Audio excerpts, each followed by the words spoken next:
Welcome back to Intelify. I'm Rasika Ramakrishna and let's continue surface areas and volumes. Exercise 13.8, question number 2. Find the amount of water displaced by a solid spherical ball of diameter 1, 28 centimeters, 2, 0.21 meters. Assume pi to be 22 by 7. Okay, so what do we have? We have the radius of a sphere. And what do we have to find? We have to find the amount of water displaced by the sphere. Okay, so let us assume that this is our spherical ball and it is dipped in water, immersed in water, sorry. And when immersed, it's going to displace this water. We've got to find the volume of this water. So let's begin by noting that the water displaced isn't spherical. So how are we going to go ahead and find the volume? Right, so this slide is aimed at providing some sort of hint as to what we are going to do to figure out the volume of fluid displaced. So for those of you who haven't figured it out, it's Archimedes here. We're going to be using Archimedes principle, some sort of it. So Archimedes here is sitting in a bathtub and yelling Eureka. So history says that he was given a gold crown and he had to figure out if this crown was made out of pure gold, and that is if it was not substituted with silver at any point. So this he had to do without melting the crown or damaging the crown in any way.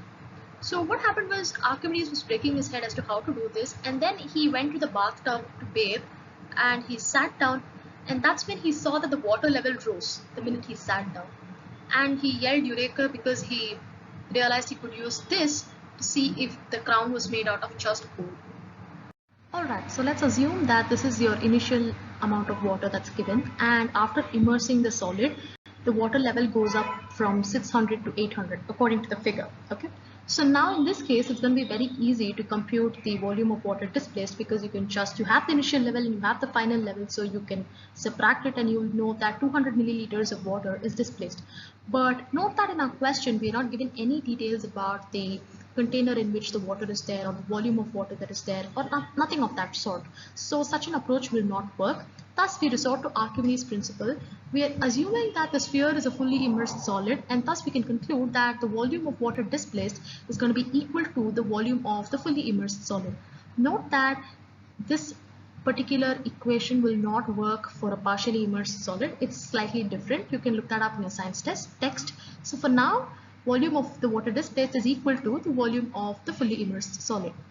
The volume of water displaced, which is going to be the volume of the sphere in this case. So you know that the volume of sphere is given by 4 by 3 pi r cube. So the first case, diameter is equal to 28 centimeters, which implies that the radius is equal to 14 centimeters.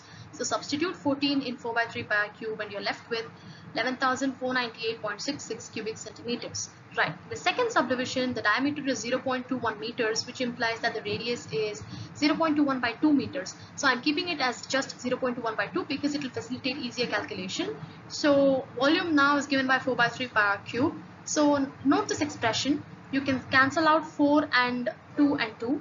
You can cancel out 7 and 0.21. You can cancel out 3 and 0.21. So the entire denominator of the fraction is cancelled out. So you're left with 11 times 0.07 times 0.03 times 0.21, which after multiplying will give you 0.004851 cubic meters.